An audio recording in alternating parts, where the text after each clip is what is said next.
एमती मंजी विसर्जन करेंगे आपन तो सब जानते आप बाबिस्टीन द्वारा मंजी विसर्जन करुँच कार्बाडाइजम थीराम आपणर जमी जैविक उपाय ट्राइकोडर्मा सहित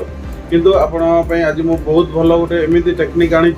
जो थी कि आपण मैंने मंजी को विसर्जन करेंगे सी भी आप मंजी विसर्जन कले कौन आप ऊपर लगी था किंतु एबे जो आपको प्रोडक्ट कहबी जो जहाँद्वारा कि आपको विसर्जन करेंगे जो केमिकल द्वारा सी आप मंजी को काटिले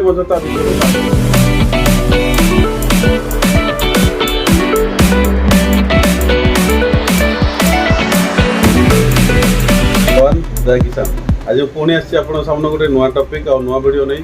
सी भी आपमिति मंजी विसर्जन करेंगे आपन तो सब जानते आप बाबिस्टीन द्वारा मंजी विसर्जन करुँच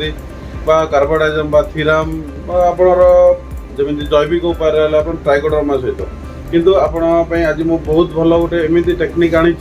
जो थी कि आपण मैंने मंजी को विसर्जन करेंगे सी भी आप मंजी विसर्जन कले कौन आप ऊपर लगी था किंतु एबे जो आपको प्रोडक्ट कहबी जो जहाँद्वारा कि आपको विसर्जन करेंगे जो केमिकल द्वारा सी आप मंजी को काटिले भर बाहर सी भी गोटे बहुत नुआ टेक्निक आसी आम थाइमेक्साकम सहित आम विसर्जन करवा किंतु थाइमेक्साकम तो मार्केट रे बहुत परिमाण आसूची किंतु आम आज जो देखू सी हूँ गोटे नुआ कंपनी बा मार्केट रे नुआ रे आसिक बहुत मात्रा रे स्प्रेड है बहुत जगह रिजल्ट भी तार आसीगला आम भी ट्रायल करके देखीचु बा चाषी भाई को देला से कंपनी आजिकल बहुत मात्रा रे रिजल्ट आसी कारण पूर्वर नामी दामी कंपनी माने सही मॉलिक्यूल रे काम करिसेंती किंतु एबे जो कंपनी आसिला से कंपनी एमिदी सेम मॉलिक्यूल किंतु तार रिजल्ट बहुत भल आउ आज चाषी गोटे थर पकेले से फेल हबार चांस नहीं सी होची आपन जीएसपी कंपनी जे आपनर एबे ओडिसा रे एंट्री करछि अल्प 2-3 मास होला किंतु तार रिजल्ट प्रोडक्ट एक नंबर आसुची आउ आमे जहाँ भी ट्रायल करके देखिलु बहुत भल रिजल्ट आसी तार गोटे प्रोडक्ट कहबी सी आप स्लेयर प्रो एमितिक मेडिसिन जी आपनर मंजी को विसर्जन करने को काम कर सकिंग पेस्ट पे काम कर आपणर सड़ा जातीय जो रोग लगुच काम कर आर टेक्निक हूँ आपणकर थाइमेक्साकम 30% किंतु एथर खासियत है जो सब कंपनी तो बनाऊँ थाइमेक्साकम 30% किंतु एथिरे जो रोची मेडिसिन जो तैयारी करा जो फॉर्मुलेशन रे आपणर पतर छिद्र कणाठू भी ताठू भी आहरी से सूक्ष्म भाव में तैयारी कराई जहाँद्वारा कि पतर शीघ्र भेदी पार छिद्र टार भी बहुत सूक्ष्म कराई आर पार्टिकल बहुत छोट अच्छी जहाँद्वारा कि पतर मध्य से प्रवेश कर सेकेंड कथा है जो केमिकल दि जाऊँगी जहाँद्वारा कि आप मंजी को विसर्जन करेंगे चलतु आपको विसर्जन करके देखई दूसरी तो साधारणतः आप स्लेयर प्रो खोलिया समय कौन आसूँ ग्लोव्स दूसरी आपको ग्लोव्स लगे पारे हाथ में ता सहित आप गोटे जरी दूसरी पॉलीथिन जहाँद्वारा कि आम मंजी को विसर्जन करवा मुख्य कथा आसाला आपणर स्लेयर प्रो डब्बा आसूँ ए कौन हो 10 ml केमिकल रोचे आप केमिकल रोचे 10 ml रोचे किंतु आप 30 ml जाए आपणर मार्क रोचे आप कौन करेंगे 30 ml पर्यंत आप पानी को मिक्स करेंगे भल भाव में सेक करेंगे करला आप मंजी को विसर्जन करेंगे चलतु स्टेप बाय स्टेप प्रोसेस रे आपको मंजीर विसर्जन कर प्रणाली शिखेबी देखु ये ग्लोव्स गोटे हाथ में ग्लोव्स लगे ये हूँ तार डोजेस जहाँ आपणर स्लेयर प्रो एथर आपणर 30 ml डोज रोचे यार 10 ml आप केमिकल रो30 ml पर्यंत आप पानी मिसेबे देखला कौन आस देखो एथर गोटे पॉलीथिन दे टाइप पॉलीथिन आप कौन करेंगे ये टाइप मंजी को आप प्रथम ढाली देवे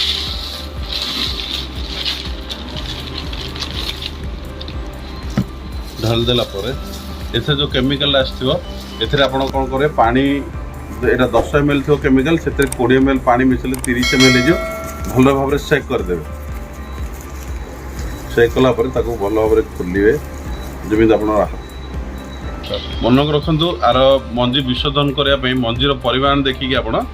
10 ml डोज ही देवे आम ए पानी मिसाई मिसगला आप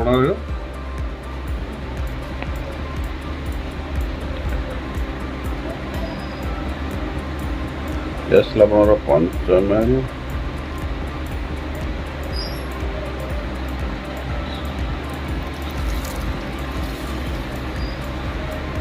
देखो ये 10 ml होगा 10 ml है आप लाल कलर भी पूरा लाल आसला ए आप मंजी जो पकाई मंजी उपर आप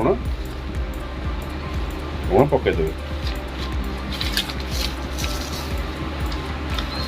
पकईकि आप पवन जमी ये हम ये टाइप पवन भी तुल करदे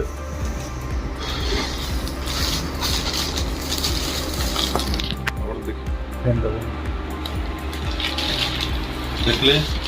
पवन हावा टिके भर्ती करेंगे कारण ये फुलिक रहा भाई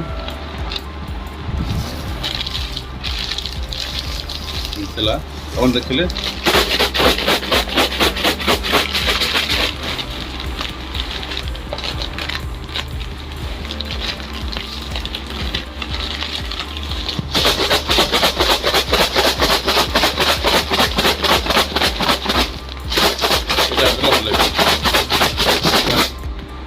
पूरा भल भाव पवन पैक हो रहा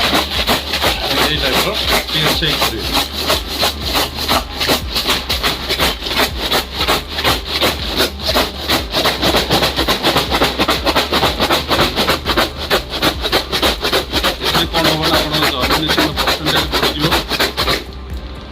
कौन हम ये टाइप शेक कले कौन हम भल भाव मिक्स हो मिनिमम आप अध घंटा पर्यंत आपको से टाइप रखिए मिक्स कर भर रखीदे रखला आप बाहर करेंगे बाहर यहीपरी आप अध घंटा 15-20 मिनट मिक्स कलापर ये टाइप आप बाहर करदे बाहर करके बाहर टे सुखाईदे हावे हो खरारे हो जो भी हो आप सुखाईदे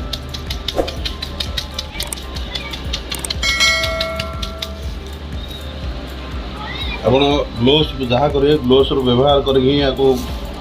जहाँद्वारा कि आप मंजी पूरा भल भाव विसर्जन हो गला आज आप व्यवहार करेंगे बाहर करके आप व्यवहार करेंगे जमी लगे पारे जहाँद्वारा कि आपंकर ए जर्मिनेशन परसेंटेज बढ़ीज मंजीर नष्ट होवार परिमाण कमिज जदि आप मुग बिरी धान मका गहम जेकोसी मंजी को आप घरे रखा चाहते तो आप ये टाइप विसर्जन कर रखु आप मिनिमम वर्षे 1.5 वर्ष जाए रखिले भी आप किसी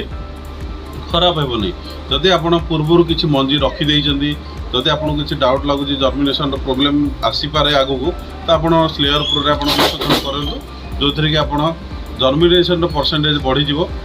आपड़ लॉस हबार भी बचीजे बहुत कम टकर आसूँ ये लाभवान हो पारे तो आमर ये भिडियोर कहबार मतलब थिला आपण मैंने जो घर मंजी को आप व्यवहार करुँच गोटे धान मका गहम को रखा चाहते तो आप टाइप विसर्जन कर रखु जो थी कि आप मंजी को सुरक्षित भाव रखिपारे जर्मिनेशन परसेंटेज भी बढ़ीज कारण आप यहाँ को मंजी को काटिक भी देखिए अध घंटा 2 घंटा पर आप तो विसर्जन कर ये मंजीर भीतर को प्रवेश कर किंतु आप जो बाबिस्टिन कर साप्रे कर थीराम कर से टाइप आप किसी पाइपर ए कौन मैंने आप प्रथम तो आप फंगस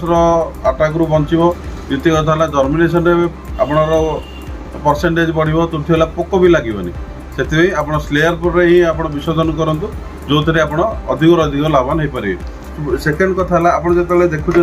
पकेट तो बहुत लगिक रहीगला जो आप मंजी को गछ लगे आ भर किसी पानी देदेवे भल भाव चेक करदे करके से पानी को जो ढाल बा डेक्ची आप गछ मूल देवाक चाहते आप देपारे जहाँद्वारा कि आप गचर मूल अपकारी जीवाणु को भी आप नष्ट करें तो ये थी आप स्लेयर पर उपकारिता आम आगू भी बहुत वीडियो आने स्लेयर पर जदि वीडियो इनफॉरमेशन आपको सठिक लगी तो गोटे लाइक करूँ चैनल को सब्सक्राइब करें जमार भूलें रही नमस्कार।